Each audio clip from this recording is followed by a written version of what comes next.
হাজব্যান্ডের শরীরটা আজকে একটু খারাপ, কালকে প্রচণ্ড জ্বর ছিল, তো আজ একটু ঠিক আছে।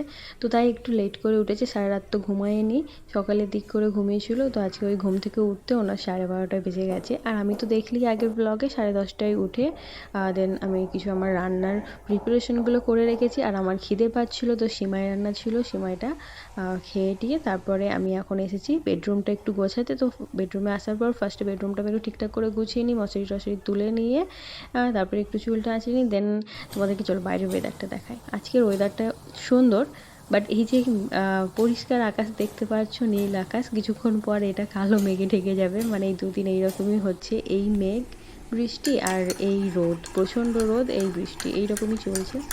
আর তার মধ্যে দেখো ওনার ব্রেকফাস্ট দিয়ে দিয়েছি, আজকে খুবই হালকা ব্রেকফাস্ট দিয়েছি এখানে, বেশি কিছু খাবার দিইনি, কারণ এখন তো 1টা বেজেই গেছে, এরপর লাঞ্চ কখন করবে। তো সেই জন্য খুবই হালকা ব্রেকফাস্ট দিয়েছি। আর তার সাথে ব্রেকফাস্টটা করে উনি ওনার কিছু কাজ রয়েছে